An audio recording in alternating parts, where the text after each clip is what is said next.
notre cérémonie, je vous propose que nous nous levions pour une minute de silence parce que nous avons appris des accidents ferroviaires qui se sont passés au Congo-Brazzaville, générant 80, un peu plus de 80 morts au pays. Les chiffres ne sont pas définitifs, on va les prendre au conditionnel. Et quel que soit le nombre de morts, nous souhaitons que nous ayons un regard vers nos compatriotes qui sont décédés.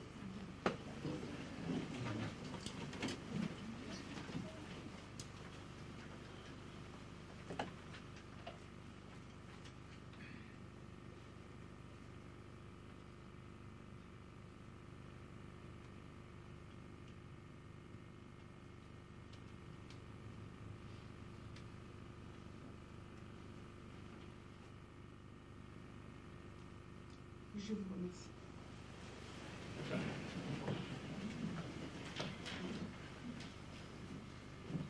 Bien chers compatriotes, les médias, les agents de presse qui sont dans la salle,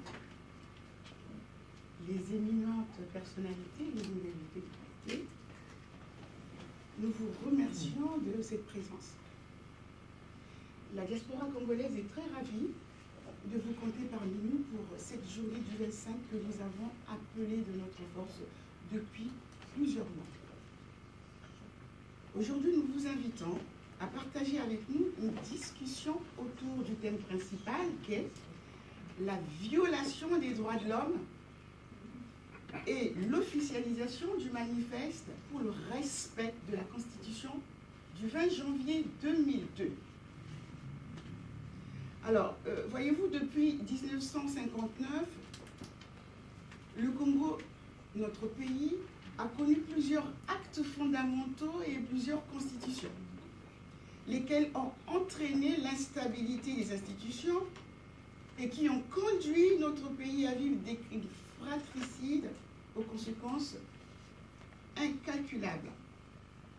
Donc, je vous rappelle que la plupart des chefs d'État qui ont présidé aux destinées de notre pays ont été soit chassés du pouvoir, soit assassinés.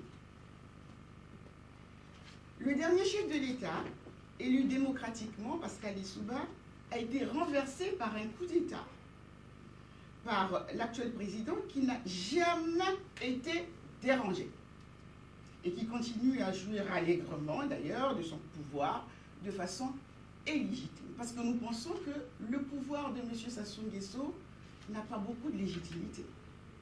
Le pourcentage du peuple qui a voté est très infime pour lui accorder cette légitimité. Alors, puisque le peuple ne lui a jamais accordé des suffrages pour être élu sans contrefaçon, nous considérons que le président Sassou Nguesso est un président illégitime. Chers invités, vous avez tous compris, devant vous, c'est la diaspora, je dirais même la crème de la diaspora. Nous avons demandé à tous les responsables, presque, de presse, de venir nous accompagner.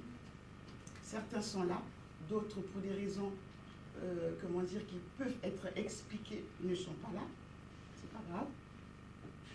Nous allons leur demander à cette presse qui est présente de nous aider à régler ce problème. Alors, donc, cette conférence a été préparée par toute la diaspora, mais essentiellement par un certain nombre d'organisations, de la société civile. Je commence par le PPCI, représenté par M. Tungamani.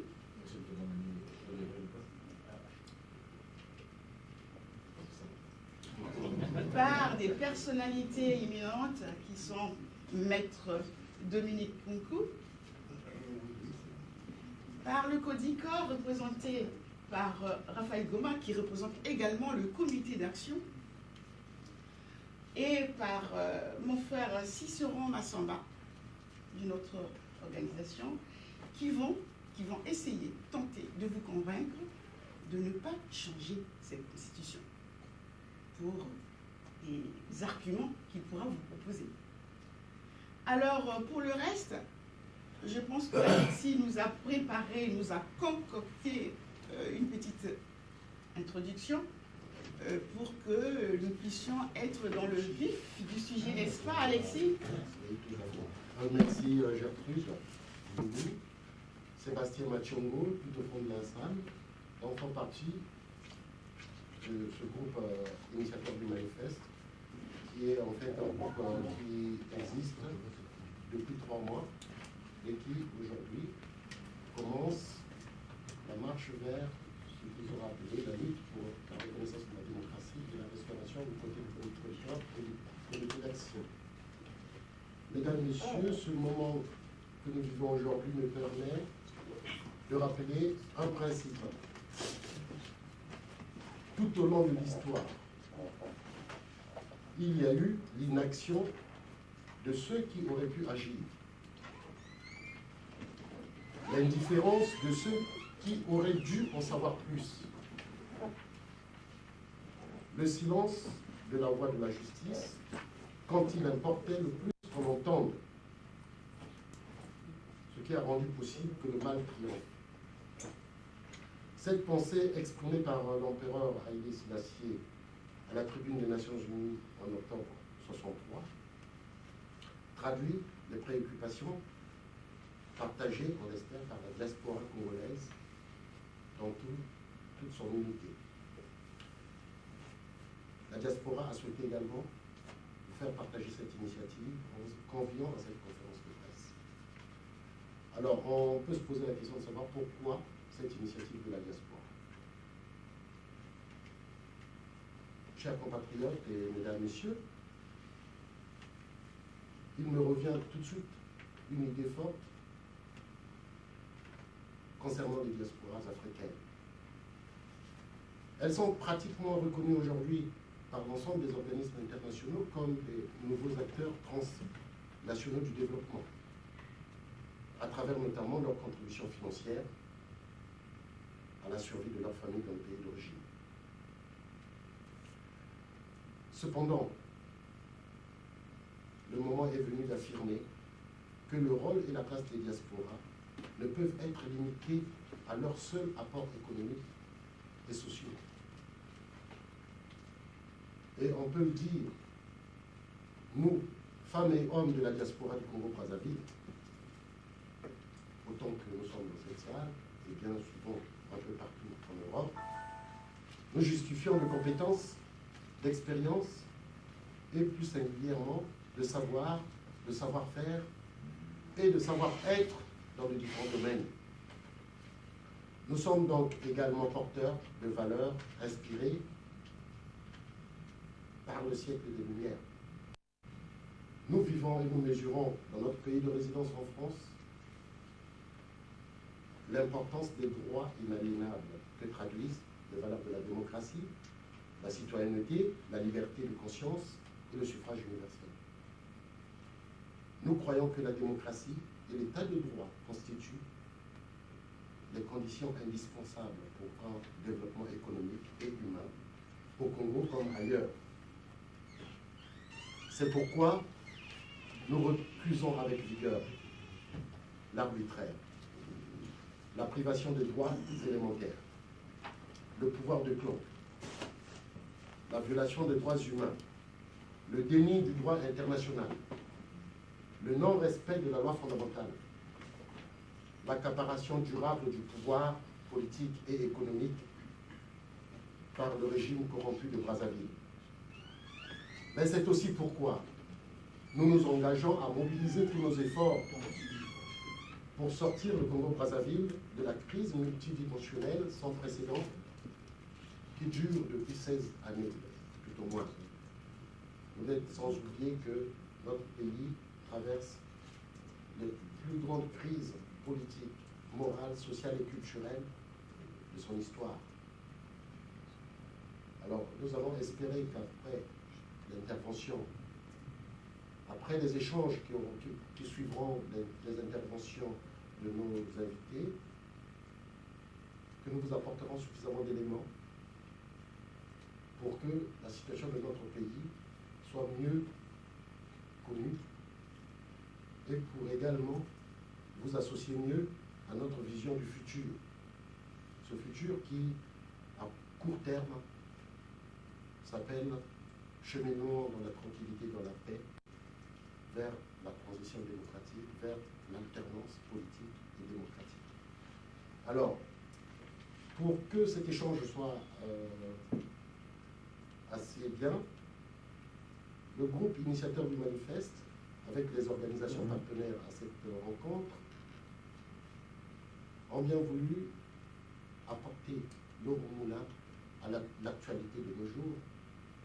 Vous êtes sans doute très bien informés du rebondissement de l'affaire du Beach, et vous êtes aussi bien informés des problèmes aujourd'hui judiciaires suscités par la question des biens mal acquis, éventuellement également de la plainte de l'association d'Abanil contre l'extravagance de la famille Sassou, mais bien d'autres sujets liés aux affaires judiciaires suscités par les crimes de sang et les crimes économiques.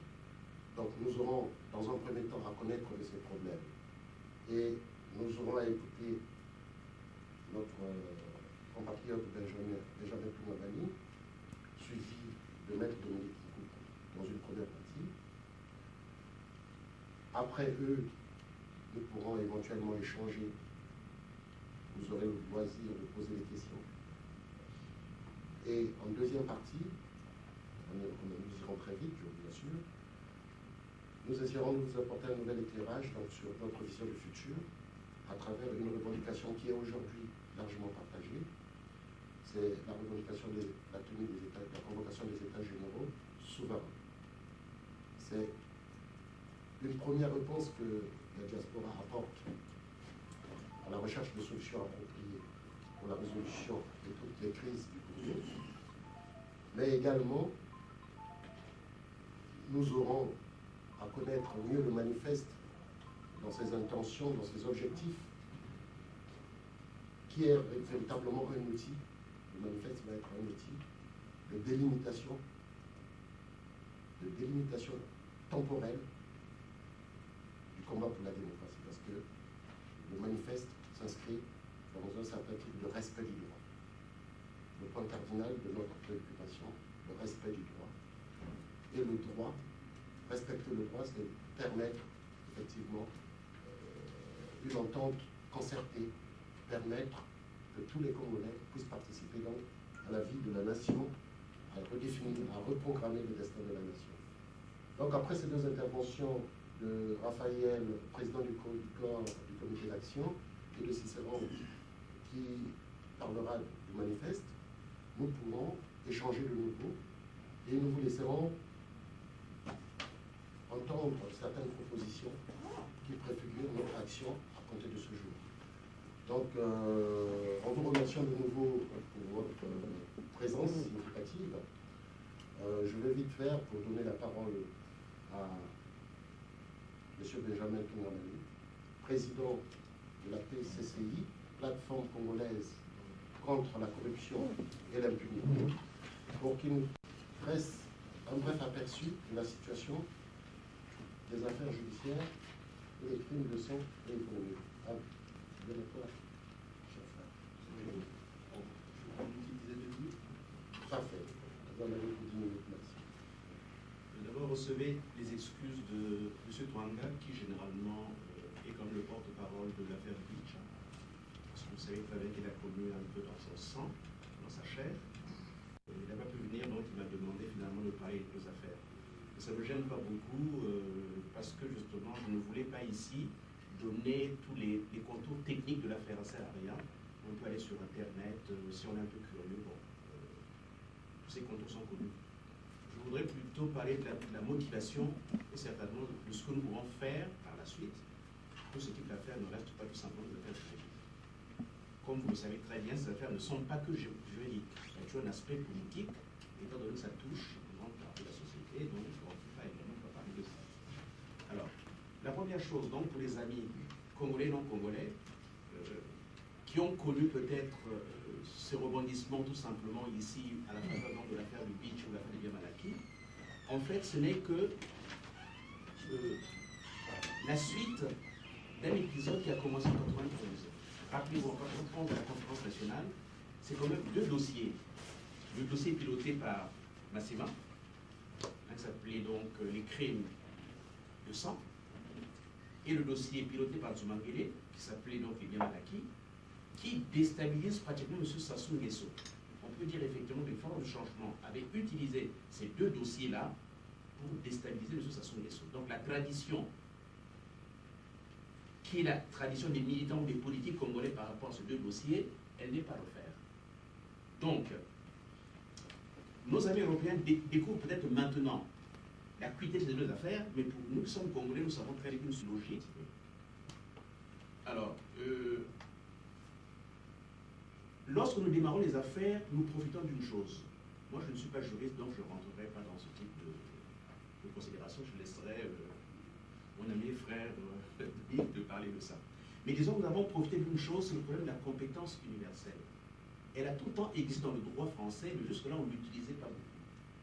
Je vous rappelle quand même que la compétence universelle, dans l'article 699.2 du Code de procédure pénale, donne compétence à la juridiction française pour poursuivre ou juger, s'il est trouvé en France, quiconque qui, hors du territoire de la République, s'est rendu coupable de faits, qualités, crimes ou délits qui constituent des tortures ou autres peines ou traitements cruels ou dégradants, au sens de l'article 1 de la Convention de New York du 10 décembre 1987. Donc ça existait déjà, mais jusque-là, on avait tendance à ne pas la mettre en action. Donc nous avons saisi cette possibilité que nous avions pour poser le problème du beach et le problème du bien mal acquis. Alors pour le problème du beach, du point de vue de son déroulement, c'était très simple. Il y avait des réfugiés, des rescapés qui sont venus ici, mais qui n'avaient pas le courage de faire quoi que ce soit, parce que bon, ils se rendaient compte qu'il y avait une chape de plomb sur leur tête, mais qui ont eu la possibilité de rencontrer quelques militants que nous sommes. C'est à partir de là que l'affaire commence. Nous avons ces militants-là, mais comme nous n'avions pas ici en France la possibilité de pouvoir rester en justice, c'était trop lourd, nous sommes rapprochés des organisations françaises, à l'époque c'est la FIDH, pour dire que nous avons un problème, est-ce qu'effectivement nous pouvons donner un coup de main. La FIDH n'attendait que ça, puis c'est comme la Fédération internationale des droits de l'homme, donc la main dans la main, des militants congolais, des associations congolaises et des associations françaises sont donné la main pour démarrer l'affaire du beach. Donc voilà au fond qu'on est. Pour les biens mal acquis, c'est la même chose. Il a fallu effectivement qu'on puisse contacter les Congolais, que ces Congolais justement acceptent d'être partie civile pour que l'affaire continue. Là, les petites critiques qui nous concernent, à l'époque, on ne voyait vraiment pas le bien fondé de cette affaire-là. On aurait peut-être dû s'engager en grand nombre pour pouvoir les résoudre. En tout cas, la grande naissance est celle-là. Donc, ce n'est pas des affaires qui sont tombées comme ça du ciel. Ce sont les Congolais qui sont allés voir les ONG françaises pour dire, après tout, il existe ce que Verschav appelait le mouvement citoyen international, la justice internationale. Donc, nous nous sommes donné la main. Parce qu'après tout, la justice, elle n'est pas rendue au nom des États, elle est rendue au nom des peuples. Donc, tout à fait normal que les citoyens congolais viennent demander aux citoyens français, dire, vous nous donnez un coup de main par rapport à un problème qui est un problème important pour nous. Voilà un peu comment ça. Bon. Mais ceci maintenant pose un certain nombre de problèmes. Pourquoi en France et pas au Congo? Ça, c'est la question que tous les jours. Pourquoi est-ce que nous venons ici? Pourquoi pas au Congo? La réponse, elle tient en quelques lignes. On pourra peut-être le développer. Je dirais tout simplement parce que nous pensons que la justice au Congo, elle est aux ordres. Bon, on pourra nous dire, oui, c'est une qualification que vous faites qui n'a pas de preuve. Non, il y a quelques preuves qui existent quand même. Je vous ai donné des très grandes preuves. Prenez le cas de l'assassinat de M. Mariam Gouré, en plein jour, en plein état-major. Il est assassiné jusqu'à présent. Personne, il n'y a aucune version officielle qui circule par rapport à la mort de Mariam Gouré. Mieux que ça, à la conférence nationale, on a décidé de débaptiser le stade qu'on appelait le stade de la Révolution, de l'appeler le stade Massamba Déba. Mais oui, M. Massamba Déba, son procès n'a jamais été refait. Mieux que ça, Massamba Déba a été condamné par un tribunal. Donc on l'a exécuté sur le ce tribunal-là. Mais jusqu'à présent, le corps n'a jamais été restitué. Donc, alors que la justice aurait pu comme se saisir de ça. Ça, c'est le 1. De 2, le simulacre de procès qui a suivi après. Celui donc de Nulinganga, de Sabrina Koumé et des autres. c'est la même chose, ça a été les innocents, puisque maintenant, personne n'est capable, même Sassou est incapable de dire aujourd'hui, oui, ce sont les gens de l'Assemblée qui l'ont fait. Je vous rappelle quand même à l'époque, quand Ngouali est mort, il y a un genre d'allô populaire qui a été déversé en disant que ce sont les Bakongo qui ont tué Marien Ngouali. Donc vous voyez très bien que déjà, cette petite soupe ethnique était soulevée pour régler ce problème. Alors que c'est la justice qui aurait dû le régler. Donc ça, c'est le premier problème. Je passe directement. Les disparus les disparus du Beach, lors du procès de 2005, on a reconnu effectivement que les enfants avaient disparu. Jusqu'à là, on parle de disparus. Hein. Jusqu'à là, on parle de disparus. L'État a reconnu qu'il y avait effectivement eu exaction, mais il n'y a jamais eu de coupable. Personne n'a jamais été condamné. Alors vous savez très bien que cette affaire est un nœud gordien au niveau de la future nation que nous allons créer. Si nous ne réglons pas ce problème-là, je suis persuadé que demain, ça ne marchera pas. Nous sommes obligés de le régler. Et pourtant, ils ont fait un procès, parce qu'ils savaient qu'il y avait un procès qui se faisait ici en France. Je vous rappelle que quand on dépose des dossiers, nous sommes en 2002. 2002, nous déposons les dossiers ici, et le Congo se dit, je sais qui c'est qui a fait ça, c'est Maître Vergès, qui a voulu aider le Congo en disant, il faut faire le jugement là-bas, comme ça, vous allez parler de l'autorité de la chose jugée. À l'origine, c'était ça. Donc c'est pour ça qu'ils essaient de bricoler un procès là-bas pour essayer de donner l'impression effectivement du juge l'affaire. Donc là également, nous disons que la justice est aux ordres. Un problème qui est encore récent, le problème du 4 mars. Le 4 mars, il y a eu des milliers de morts. Là encore, le Congo nous parle de quelques centaines de morts. Non, soyons sérieux. Soyons sérieux. On parle de quelques morts. Il y a eu des milliers de morts. Bon, ils ont quand même diligenté un procès, mais tout le monde sait très bien pourquoi il a été diligenté. Il a été diligenté parce qu'il voulait régler des comptes à l'intérieur du pouvoir. Nous savons qu'il n'est pas ma tasse de thé, pour la simple raison qu'il est également aussi dans l'affaire de Beach, mais au moins nous pouvons dire que ça a été le bouc émissaire. Il se peut que ce soit un accident, après tout. Je ne vais pas faire le travail de la justice, mais même si c'est un accident, il y a des responsables. Toute la hiérarchie militaire n'a pas été bougée, rien ne s'est passé. Le procès s'est déroulé également dans des circonstances un peu bizarres. Je vous rappelle tout simplement que le président du tribunal, lorsqu'à la fin du verdict, il a voulu aller se reposer, je crois, du côté de Lomé, il a été intercepté à Pointe-Noire, pour dire que c'est une justice qui nous pose des tas de problèmes. Donc voilà, c'est à partir de tout ça que nous pensions que nous, de la diaspora, qui avions eu la chance donc de quitter Brazzaville, de venir ici, nous avons pensé que nous pouvions utiliser la justice française pour pouvoir gérer un problème qui était un problème congolais. Alors, donc, nous pensons qu'avec la justice qu'il y a au Congo, aucun procès fait à Brazzaville ne peut aboutir. L'autre problème, c'est le problème du développement des plaintes à l'heure actuelle. Peut-être que vous voulez quelques renseignements. Bon, là également, je passerai très rapidement. Je dirais tout simplement que vu que les quelques organisations congolaises qui sont en contact avec la justice, donc avec la commission d'instruction qui s'occupe de ça, nous pouvons dire que depuis un moment, avec la pression justement, il y a du nouveau. Il y a des fréquements qui sont très intéressants. La preuve dernièrement, cette année de février, il y a quand même eu une perquisition au domicile de Juju, ça s'appelle comme ça je crois, Julienne Nguesso, où on a découvert effectivement une somme de 8 millions, plus d'autres choses de valeur. Une perquisition qui a été faite. 8 millions d'euros. Oui, millions d'euros. 8 millions d'euros.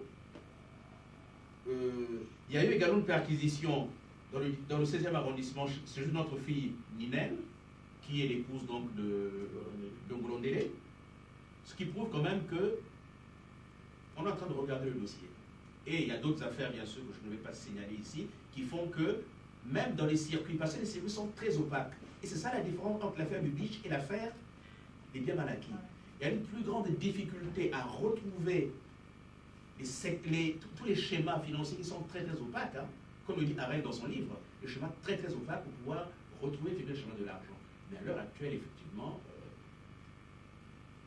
le travail est fait. Mais par rapport au problème des biens mal acquis, parlons-en quand même.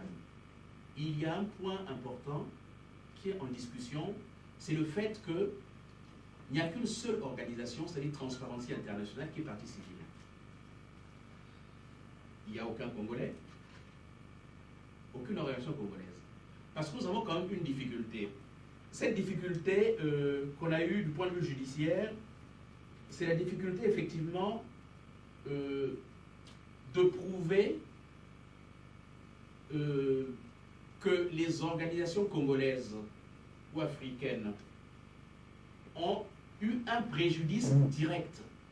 Et ça, c'est la faiblesse de nos dossiers. Il faut qu'on arrive à le prouver. Donc c'est très très facile de la part des magistrats de nous dire, mais vous n'êtes pas directement touché, vous ne représentez pas le peuple congolais. C'est le peuple congolais qui a été expolié. Donc, vous ne pouvez pas le représenter. Voilà ce qu'on nous a dit. Même la PCC a voulu être partie civile. Parce que nous ne sommes pas partie civile dans l'affaire du bien maladie. On ne raconte pas. Nous sommes solidaires, nous travaillons la main dans la main. Mais il n'y a qu'une seule organisation. Même Sherpa n'est pas partie civile. Il n'y a que Transparence qui est partie civile. Donc ça, c'est un problème à régler. Je pense que nous pouvons, avec beaucoup de pression, réussir effectivement à remplacer la affaire. Alors, l'affaire du beach, elle se passe très bien. Pendant 2 ans, donc on a transféré l'affaire du tribunal de Meaux vers un pôle, disons, créé, un pôle qui s'occupe vraiment des crimes contre l'humanité, qui a été fait au tribunal de Paris, je crois, dans le centre de Paris. Depuis, pendant 2 mois, il y avait beaucoup de laisser-aller, mais entre nous, disons-le aussi, puisqu'on est là également, on se fait des critiques, même s'il y a les journalistes. Je pense que tout le monde n'a pas joué le jeu, tout le monde ne joue pas le jeu dans cette affaire.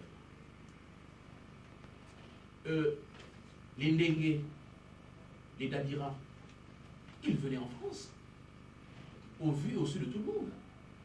Mais il a fallu, heureusement que vous, un certain nombre d'associations sont assez vigilantes pour un beau jour signaler quand même au juge, effectivement, qu'il y a la présence d'eux.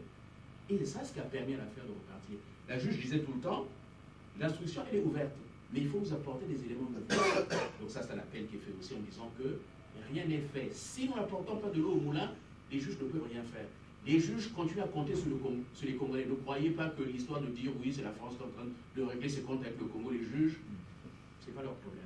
Si nous apportons de l'eau au moulin aux juges, l'affaire ira rapidement. La preuve, elle s'est vraiment précipitée. Vous savez qu'une dégât a failli être, nous l'avons manqué. Ils l'ont manqué à 5 minutes près. On avait signalé la présence de Dengue ici. Dabira, dès qu'il est venu, comme il y avait une plainte donc, qui était contre lui, un mandat d'arrêt international, donc ça n'a pas raté. Et là, il y a des tas de choses qui sont en train d'être faites, plus intéressantes. Et aujourd'hui, avec ce qui s'est passé du côté de Nsuru, ça pousse encore le dossier d'une manière systématique. Parce qu'il y a un petit détail, peut-être que les gens ne sont pas rendus compte de ce détail-là. Dans l'affaire du beach, on parle des disparus du beach. Un disparu, ça peut être, bon, on ne l'a pas retrouvé, bon, on parle de disparu. Hein, quand il y a un tremblement de terre, quand on n'a pas retrouvé les corps, on dit qu'il y a des disparus. Souro nous dit, dans son interview sur RFI, non. Il n'y a pas eu il y a eu des exactions, c'est-à-dire il y a eu des exécutions sommaires. Lui qui est inculpé, nous le dit. Ça veut dire que du point de vue de la qualification, nous sommes en train de passer à autre chose. Donc nous pouvons dire vraiment que l'affaire du beach a atteint pratiquement un nouveau palier. Je continue toujours en termes de questions, je finis pratiquement. Atteinte à la souveraineté de l'État congolais. Bon. Là, nous sommes obligés d'entrer dans le cadre politique. Ah, ça nous fait vraiment rigoler. Les plaintes que nous avons déposées en 2001, la première a été déposée en 2001, mais en 2001, qui est au pouvoir? C'est Chirac. Et qui c'est qui ordonne à ses affiliés de faire un coup d'État au Congo? C'est M. Chirac. Mais pourquoi le Congo, à cette période-là, quand on avait déposé cette plainte qui avait été reçue, pourquoi est-ce que ça n'a pas parlé d'atteinte au niveau de la souveraineté? Donc avec Chirac, il n'y avait pas d'atteinte. Brusquement, il découvre qu'il y a une atteinte. Non. Il n'y a pas d'atteinte. Ils font une confusion entre le problème politique et le problème juridique. Et ceci se comprend pour une raison très très simple. Qui est visé dans la plainte? Ce sont des individus que nous visons. Nous ne visons pas les institutions. Dabira, si on l'arrête, c'est pas parce qu'il est ministre, je ne sais pas de quoi. Si on l'arrête, c'est parce qu'à l'époque des faits, il était ceci. Il était inspecteur des armées. Et la chose, on ne peut pas faire sans les inspecteurs. Donc c'est M. Dabira en tant que tel qui est.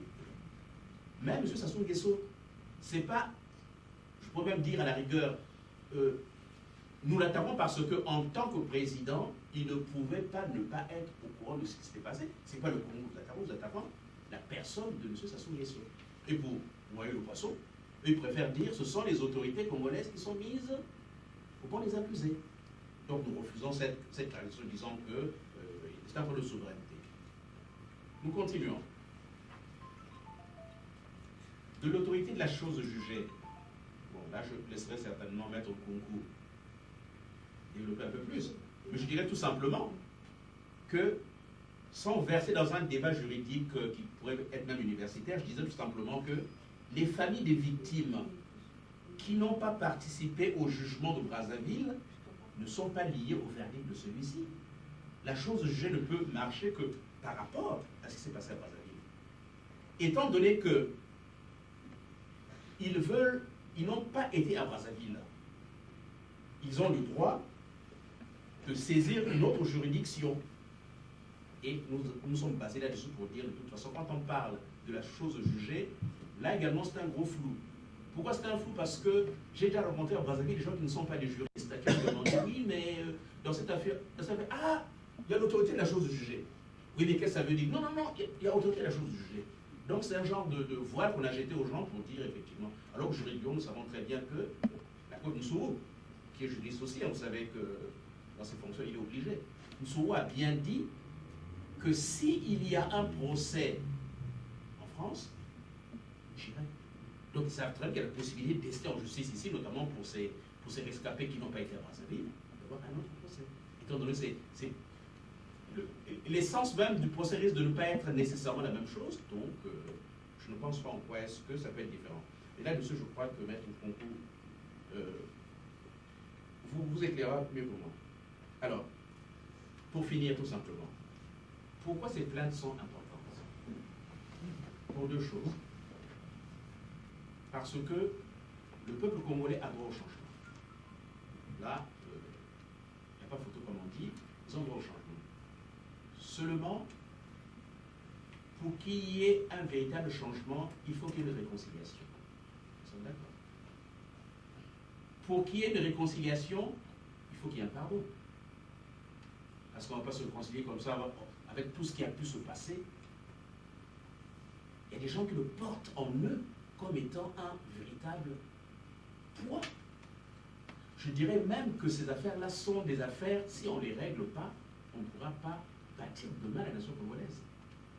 Donc le règlement de ces affaires-là est important par rapport à la suite des événements au niveau du Congo.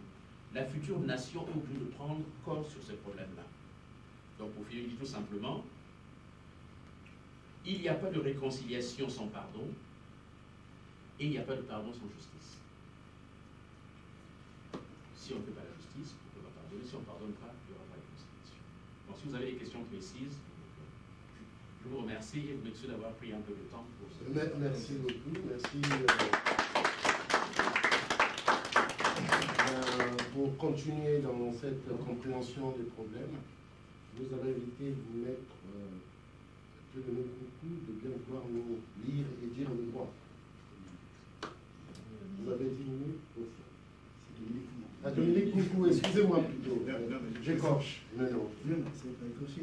J'ai dit parce qu'il y a un honorable confrère qui est à Brazzaville. Oui, voilà. Si je les connais les deux. À César, c'est qui est à César. D'accord, merci. Alors, je ne sais pas si mais bon, peut-être dans les questions, on reviendra sur le problème de l'autorité de la chose jugée, c'est une chose importante. Et il m'a été dit de parler de la Constitution, de produire un peu le droit. Alors, un peu comme on fait à l'université, mais c'est juste comme ça. Il y a Afrique Éducation qui m'avait posé des questions sur la Constitution. Évidemment, à l'intérieur, j'ai pris une position qui est tout à fait simple, c'est de dire qu'il y a une Constitution qui a été mise en place selon les formes congressistes, comme ça se fait à travers le monde. C'est la Constitution de 1992. Et je considère qu'en fait, comme il n'y a pas eu ce qu'on appelle une sorte d'équivalence des formes, en fait, cette Constitution n'a jamais été abrogée. Donc, c'est une position fondamentale qui ramène en fait tout le grand débat à la Constitution de 1992 comme étant l'axe de base qui permettrait, puisque tu parlais de bâtir la nation, une nation ne se bâtit pas sur des lambeaux, mais sur du solide. Et pour moi, c'est la Constitution qui est la base. Et comme Sassou Nguesso est un juriste, certainement qu'il était pressé, en fait, il n'a pas fait les choses comme il aurait fallu les faire, et ce qui fait que cette Constitution, en fait, elle est toujours valable. Donc, je défends cette thèse dans ce numéro la publication. Je me permettais d'en laisser avec une reste de fois. Je le laisserai tout à l'heure aux organisateurs. Voilà. Oui, bien sûr. Oui, bon, des choses. Voilà. Bon, c'est vrai qu'en tant qu'avocat, de plus en plus, je suis sollicité, et vous avez raison, puisque les autres fonctionnent comme cela. Il faudrait aussi que nous sachions utiliser les compétences que nous avons les uns les autres. Donc j'ai eu Dabanil qui m'a fait l'honneur de pouvoir les représenter devant la justice à Créteil. Donc il y a une plainte qui a été déposée. C'est une plainte aussi que je suis. J'ai eu un courrier de ce qu'on appelle le bureau de l'ordre, donc qui m'a demandé des points précisés. J'ai précisé ces points. Donc ça montre que ça fonctionne. J'avais aussi interpellé personnellement Mme Sassou, puisque jusqu'à présent on la met toujours un peu en oubli. En fait, c'est elle qui est la main ouvrière. Et il paraît que j'ai fait une plainte qui traverse toutes les difficultés qui sont les mêmes, mais qu'on est en train de remonter particulièrement avec une association qu'on avait mise en place avec M. Massamba, qui s'appelle la COS. C'est une association faite d'intérêt. Peut-être le problème qui est important à signaler, c'est que souvent nos associations ne demandent pas un objet social qui permet d'être partie civile au niveau des audiences, et ainsi de suite. Parce que peut-être nous écrivons trop vite nos statuts, et c'est vrai que la Corse est bien écrite. J'avais dit moi-même, c'est pas seulement ça. Ça montre qu'à ce moment-là, on avait bien posé la question. Il faut bien savoir qu'une association qui s'occupe des Congolais, une association qui se dit dans ses statuts qu'il est prêt à défendre les Congolais, y compris à l'étranger comme dans le pays, c'est une association qui a la possibilité de rester en justice. Donc, souvent, c'est simplement cela. Et il y a aussi le problème des années. Hein. On ne peut pas, quand on vient de créer son association, on considère qu'on n'a pas la maturité nécessaire pour pouvoir aborder le problème de droit. Et puis, il y a peut-être aussi des choses, c'est qu'on ne sait pas utiliser dans le bon sens. Les avocats que nous avons, parce qu'il y en a des avocats congolais. Et il faut qu'on apprenne à casser les barrières. Je ne sais pas pourquoi, on est tous orgueilleux les uns par rapport aux autres, mais on n'y arrivera pas si on ne sait pas collaborer. Donc, il faut qu'on apprenne à collaborer, à s'attaquer, comme la dernière fois, sur Goma, j'ai eu l'occasion de l'aider à parler. Hein. Africain de loin, mais c'est comme cela, ça permet. Il y a toujours quelque part, je me rappelle quand je suis allé à Genève, j'étais surpris de constater là-bas qu'on a un compatriote qui j'en profite, qui a lancé un appel au niveau des Congolais. Les Congolais disent que la diaspora, surtout le Paris, elle est très active, mais elle n'est pas opérationnelle, elle ne sait pas travailler. Parce que le Congo va être examiné au niveau international, je crois que c'est en octobre-novembre, va être examiné au niveau de la Commission des droits de l'homme. Et vous avez la possibilité de toucher et de faire un lobbying très important auprès des organisations qui doivent décider. Et donc, il faut que vous leur remettiez les cas de violation des droits de l'homme au Congo. Vous comprenez? Et vous me donnez le nom de ce compatriote? Non. Mais bon, si vous me contactez, je peux vous dire comment faire. Hein, comment faire. Mais c'est important parce qu'il faut qu'on sache, on est dans un monde qui est, je dirais, qui est relationnel. Et si on ne sait pas toucher les bons claviers, on n'arrivera jamais. Vous voyez? Donc ça, il faut qu'on apprenne cela. Mais à Genève, il y a un travail qui est important. Si vous arrivez à vous mobiliser, vous, la diaspora, y compris ce que vous faites là, à entrer vraiment en relation avec eux, c'est très utile.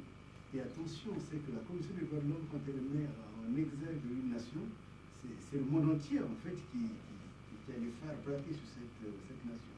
Donc voilà, c'est une information que vous m'avez demandé de délivrer. J'ai l'occasion de vous rencontrer, donc je lui dis. Quant à la Constitution, il y a 3 points qui me paraissent importants. Le premier point, c'est que,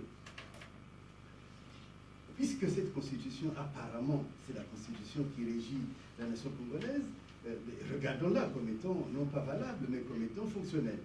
Et en tant qu'élément fonctionnel, j'ai regardé Et en fait, parce que quand on fait un combat, il faut toujours avoir des raisons du combat. Et il y a curieusement un article que peut-être vous devriez mettre en relief. C'est l'article 2 et l'article 3 de cette Constitution.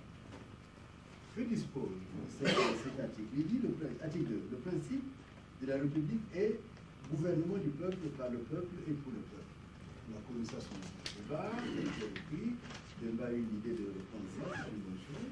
Mais quand on lit l'article 3, et c'est là qui est important pour notre combat, il dit ceci: la souveraineté nationale appartient au peuple, qui l'exerce au moyen du suffrage universel par ses représentants élus et par voie de référendum. On a l'idée B. Il y a cet élément qui est important, l'exercice. L'exercice de la souveraineté ne peut être l'œuvre ni d'un citoyen, ni d'une fraction du peuple.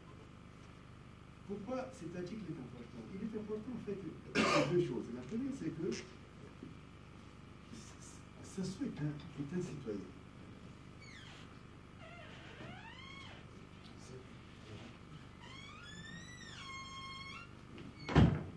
Sassou est un citoyen. Donc en fait, parce que la dernière fois, j'avais hésité un peu, vous m'avez confié le manifeste à lire. Quand vous faites un manifeste et que vous l'appelez président, vous êtes en train de le mettre à un niveau qui vous dépasse. Et je vous ai dit, j'ai dit à ceux qui m'avaient contacté, j'ai dit, mais si vous faites un manifeste, c'est comme si vous le faites en tant que peuple. Donc vous devez vous adresser à un citoyen en face de vous. Vous comprenez? Parce que souvent, c'est des abus de langage, mais qui reflètent aussi un état d'esprit, un état mental. Moi, Sassou, je ne l'ai jamais appelé président parce que je considère qu'il est malade. Mais je peux l'appeler Sassou Nguesso parce que c'est un citoyen congolais. Et donc, ici, si je ramène Sassou à son niveau de citoyen, j'ai un argument. On me dit que la souveraineté nationale ne peut pas être l'œuvre d'un citoyen. Donc, quand Sassou voudrait modifier la Constitution, il est en train lui-même de violer cette Constitution. C'est-à-dire, même s'il y a des mouvements, vous savez, souvent quand les gens, si vous avez suivi en Tunisie, notre ami Lanciné Camara, qui est un grand connaisseur des mouvements des peuples, et souvent on a toujours un argument. Vous voyez, c'est le fait de dire, mais tu es un citoyen, tu n'as pas le droit de modifier la Constitution. Je ne sais pas si vous comprenez. Mais si vous dites, Monsieur le Président, vous n'avez pas le droit, si, il a le droit, puisque vous l'établissez en tant que président. Vous voyez, ce n'est pas seulement un jeu sémantique, mais en fait, c'est une vue d'esprit et qui touche non seulement la dimension du pouvoir, mais également la dimension politique. Telle personne est président. Vous savez, par exemple, quand il y a eu, puisqu'on est tous en France, quand Sarkozy a quitté le pouvoir, tout d'un coup, les procédures ont commencé parce qu'on avait affaire maintenant aux citoyens Sarkozy. Vous comprenez? C'est-à-dire, il faut savoir, dans un mouvement, situer les choses. Donc, il faut que vous sachiez que si vous voulez être le peuple, il faut que vous en parlez de cette souveraineté. Et c'est la souveraineté que défend la Constitution. La Constitution n'a de rôle que pour faire valoir les droits fondamentaux qui sont dans la souveraineté. La souveraineté est l'œuvre d'un peuple. Un citoyen, quel mandat, qui qu'il soit, ne peut pas arriver à modifier une Constitution. Parce qu'il ne représente pas la souveraineté en tant que telle. Et j'espère que vous aurez saisi ça, parce que c'est important. Parce que souvent, vous commettez un peu des abus de langage, peut-être parce que vous ne voulez pas qu'on vous fiche. Mais c'est incohérent. Quand vous faites un manifeste qu'à l'intérieur vous l'appelez président, vous lui donnez le droit même de ne pas respecter votre manifeste, parce qu'il est le président. Vous comprenez? C'est pas un point de vue, attention, c'est vraiment un point de droit. Un deuxième point, et puisque l'autre question, la question fondamentale, c'est parce que vous avez vu, c'est l'article 58 qui est visé. Mais vous avez constaté qu'au fond, il suffit que vous demandiez que tout l'article 58 soit abrogé ou soit modifié. Il y a une difficulté au Congo. Parce que qu'est-ce qui va se passer? L'article 58 dit « Nul ne peut être candidat aux fonctions de la présidence de président de la République. 1. S'il est de nationalité congolaise d'origine. » Ça signifie quoi d'origine? Ça signifie qu'un Béninois qui a pris la société française congolaise ne peut pas être candidat à la présidence. Dites seulement à Sassou, modifier l'article 58.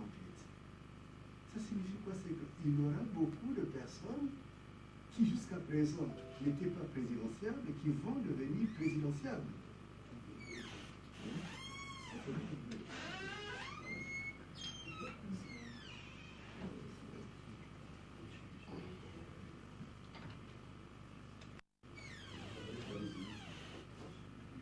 Et deuxième point, s'il ne jouit pas de tous ses droits civils et politiques. Or, vous savez qu'au Congo, et en cela, mon ami Toulamani avait tout à fait raison, vous savez qu'il y a beaucoup de personnes à qui on a dénié des droits civils et politiques. Ça, vous savez. Parfois, au tournant d'un procès, Et le problème du Congo, c'est que quand on prend une décision, on oublie la décision. Mais la décision, juridiquement, elle est toujours exécutoire. Vous voyez, tout récemment, souvent on a dit il est libre même en sursis des travaux forcés. Les travaux forcés, c'est une peine qui a disparu dans le monde entier, qui n'existe plus. C'est même condamné au niveau de l'OIT, la Convention internationale. Mais nous sommes la seule. C'est même pas si on a un code pénal, mais enfin, est-il qu'on condamne les gens aux travaux forcés, mais c'est pour aller où? On envoie dans son village. Travaux forcés, c'est quoi? C'est aller cultiver le manioc, c'est ça? Il faut savoir ce qu'on fait. Donc, c'est les conséquences. Alors, donc, comme il y a eu beaucoup de Congolais à qui on a levé les droits civils, civiques, civils et politiques, ça signifie que ça se retrouvera avec ces Congolais qui peuvent se représenter ou qui peuvent se présenter au niveau présidentiel. Et s'il n'est pas de bonne moralité, là aussi, il y a un problème qui va se poser. C'est qu'il y aura des amorales, à commencer par lui-même, qui vont donc se présenter. Et s'il n'atteste pas d'une expérience professionnelle de 15 ans au moins, vous voyez, c'est-à-dire, dans tous ces articles, il y a tout cela. Et il y a encore mieux. S'il ne réside pas de façon ininterrompue sur le territoire de la République au moment du dépôt de sa candidature, au moins 24 mois avant. C'est-à-dire qu'au fond, j'ai même envie de vous proposer deux choses. Et puis évidemment, j'ai oublié ça. S'il n'est pas âgé de 40 ans au moins et 70 ans au plus à la date du dépôt de candidature. En fait, c'est la seule. On ne peut pas, dans le monde entier, on n'a jamais modifié une constitution uniquement dans la linéa. On modifie un article. Il y a deux façons de voir le problème de ça. C'est-à-dire qu'on peut lui dire, OK, abroge l'article 58. Et si l'approche de l'article 58, il est conseillé. Ou lui dire, bien, tu veux modifier l'alinéa, dans ce cas, discutons tous les alinéas du même article. Vous qui êtes à l'étranger, vous savez que vous n'avez pas le droit.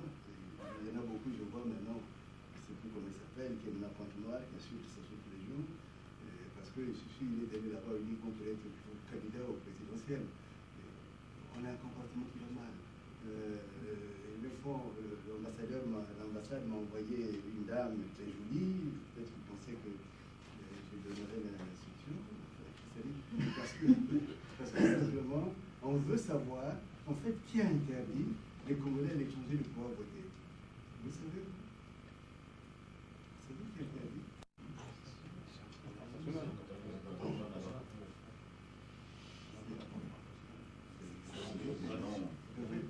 C'est simplement un petit article qui avait été rédigé par une personne de vraiment Moulou, sous Milongo. C'est un petit décret qui avait été mis en place, et en fait, qui n'a même pas force de loi, et qui fait que les Congolais à l'étranger ne peuvent pas voter. Non, il y a beaucoup de bricolage. Pour être plus structuré, il y a trois points qui me semblent importants. Le premier point, c'est d'arriver à situer la question de la Constitution comme une question de citoyenneté.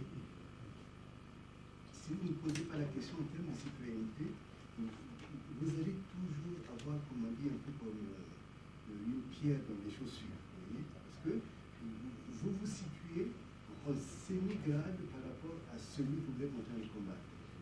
Mais si vous ramenez la chose au niveau de la citoyenneté, vous allez dire, monsieur, vous êtes un citoyen, vous n'avez pas de droit. ce qui régit la souveraineté nationale. Et ça, c'est un point important. Le deuxième point qui est important, c'est de dire que il y a là une sorte de parade, mais le fonctionnement qui est très aléatoire. Parce que la petite expérience que j'ai en tant que constitutionnaliste, je n'ai jamais vu qu'on puisse modifier uniquement un alinéa. Un alinéa est dans un article. Donc, la question, c'est de savoir où nous modifions l'article. Donc, il faut discuter chaque point de l'article.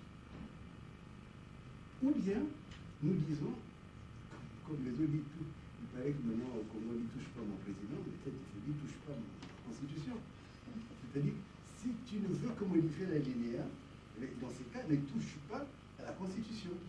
Mais par contre, si tu veux qu'on discute l'article 58, parce que beaucoup pensent qu'en fait, il y a un article qui est dédié uniquement sur l'histoire de 70 ans. Il n'y a pas un article, c'est un alinéa dans un article. Je ne sais pas si vous comprenez l'enjeu. Donc, on ne peut pas modifier uniquement l'enjeu. C'est clair, mais je crois que c'est très utile parce que réserver ça, je crois que ça va intéresser la seconde partie des questions qui va commencer tout de suite. On ne va pas perdre du temps. On ne va pas perdre du temps parce que on va poser, on va essayer de vous faire réagir aux deux propos que vous venez d'entendre. Et ça va être simple. Soyez brefs. On va commencer par les amis journalistes de la salle. Vous présenter. 2 minutes, des questions autour de 2 minutes serait pas mal. Et les intervenants pourraient éventuellement vous répondre selon leur bonne compréhension de la question. Donc, vous devez bien vous présenter. Oui. Non, est-ce que Fatou Bensouda est actuellement à la tête de la CPI et qu'elle n'ignore rien des graves crimes commis par Sassou Nguesso? Est-ce que vous avez tenté de mettre conclu de saisir la CPI en expliquant courageusement et avec la juridiction qu'il faut les crimes commis jusqu'ici par Sassou Nguesso, qui a sa place donc devant le tribunal international? C'est clair, net et précis. Ça, c'est la première question. La deuxième question, les disparus du disque. Mais vous avez le droit de saisir les juridictions françaises, mais aussi vous devez saisir les juridictions panafricaines. Bon, vous me direz que l'Union africaine est entre les mains de Sassou Nguesso de toute la matière, mais il faut quand même saisir la commission des droits de l'Union africaine pour dire que Sassou Nguesso a commis des tas de crimes, puisqu'on dit qu'il faut maintenant créer des juridictions africaines pour juger ces criminels. Sassou Nguesso doit être parmi les premiers à être jugés. Merci. Une autre question, on va relever les questions et puis il y aura des réponses collectives. Est-ce qu'il y a une autre question au sujet des questions? Allez-y, présentez-vous. Monsieur Thiago, journaliste politique pour l'UNIGIA, auteur du livre Civilisation et souveraineté. La première question sera par rapport aux problématiques de la Constitution, car j'ai compris que c'est l'enjeu des élections présidentielles prochaines. De par mon expérience par rapport aux conférences que je visite, j'aimerais savoir que pensez-vous d'un de vos candidats qui est Romain Bébel-Souza, qui paraît qu'il est le leader congolais de la diaspora en France. Et sinon, mon autre question traitait plus de l'affaire de Biamalaki. Là, je vais me faire l'avocat du diable. C'est-à-dire que souvent, lorsque l'on parle des problèmes de Biamalaki, les camps de Sassou parlent d'atteinte à la souveraineté de l'État congolais lorsque les plaintes sont déposées à l'extérieur du territoire national congolais. Et certaines mauvaises langues se mettent à dire pourquoi la diaspora congolaise ne porte pas plainte contre les multinationales françaises de l'époque de Lissouba. Car tout le monde sait que dans l'historique qui a conduit à la destitution du président Lissouba, il y avait cette problématique sur la remise en cause du président Lissouba par rapport aux intérêts sur le pétrole qui revenaient d'une part aux sociétés multinationales françaises et de l'autre part au peuple congolais. Lorsqu'il a le président Lissouba en question a voulu remettre en cause le partage et que ces sociétés françaises, de leur côté, ont refusé la remise en cause des pourcentages, d'une certaine forme, ça a été une atteinte, un vol par rapport au peuple congolais. Ça a été un vol parce que le pourcentage que la société multinationale récupère, c'est de l'argent perdu pour le peuple congolais. Donc voilà. Merci, merci. Là, je